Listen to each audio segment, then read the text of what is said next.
The People's Democratic Party has downplayed the recent massive defection to the All Progressive Congress APC.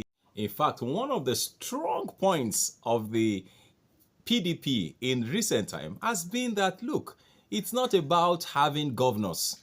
Now that governors are beginning to decamp, it's not about having governors.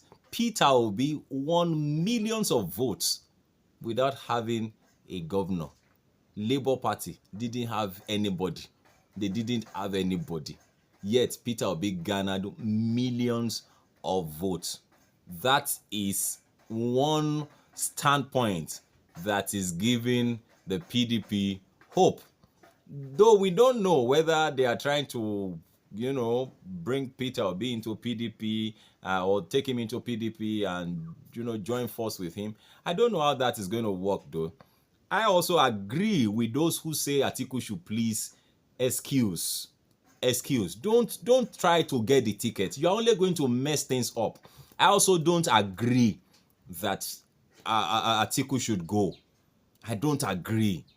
I don't see him becoming president. I don't see him winning. He's only going to waste this ticket again. He's only going to waste the ticket. And coming from all angles, everybody is saying it now. But then, some people, they just feel that once they have money, they can, they'll push their way through, even if it's going to waste again. It's only going to waste too. It's only going to waste. But then, I don't know, will Peter Obi now want to go back to the PDP, and then with all this shaking structure following the defection of the Delta State governor and his predecessor, with the structure in the whole state moving to the APC, they have downplayed the massive defection, and I said it didn't matter. And in fact, Saraki, who happened to be a former Senate president, former governor of Kwara State, had said whoever still wants to move should move, that it doesn't still make any difference. In fact, Peter Obi, I beg your pardon, Atiku had said it still does not make any difference, that they are going to win against President Bola Ahmed Tinubu and the APC come 2027. This issue of defection has, caused a lot of uproar from different angles, different quarters. People have been looking at it from different quarters. It's been massive, even though somebody said there's still a lot of time. We are still in 2025. We still have about 2 years to go. And so there is really no much cause for alarm because we have time in between.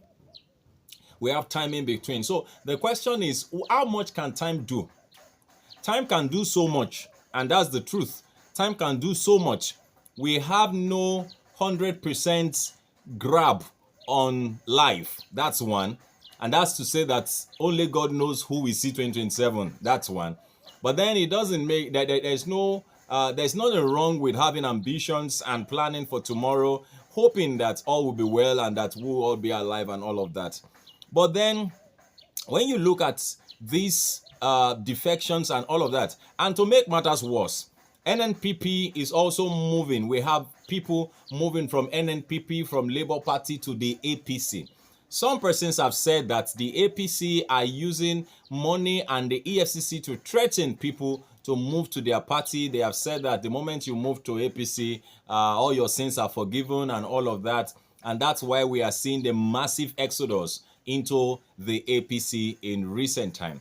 And even some APC's chieftains have become very, very, uncomfortable with the rapport between the NNPC presidential candidate Rabiu Kwakwanso, Senator Rabiu Kwakwanso, in recent times with Mr. President. They seem not to be comfortable with it. However, some Nigerians feel that Mr. President is trying to turn Nigeria into a one-party country where one person will just be the president, one person will just rule and all of that. It's all about who we give the ticket, like what we see in Osun State. Recently, Senator Honorable Walioke dropped his resignation letter from moving away from the PDP, and also, though he has not declared his intention to move to the APC, but then all indications show that he's actually moving to the APC. This is a six-time, constituent representative. This is a six-time representative who recently defected or who recently resigned his membership from the PDP. Even though people had said that a lot of comments have come in saying that it was a bad decision to have been made by Honorable Walioke, haven't been made by the party. He was given the party's ticket 6 consecutive times without anybody contending with him. Now they are saying, look, let's give somebody else a chance. And that is the reason why he is leaving the party. Though he has threatened that there will be no votes for his constituency, that PDP is going to lose. I want us to look at things holistically. What's happening? And where do we think we are going even as a nation? Are we getting things right at all? When are we going to get things right? Because we are still some way, like I said earlier on, we're still some way away from making, another decision where we have another opportunity to make another decision.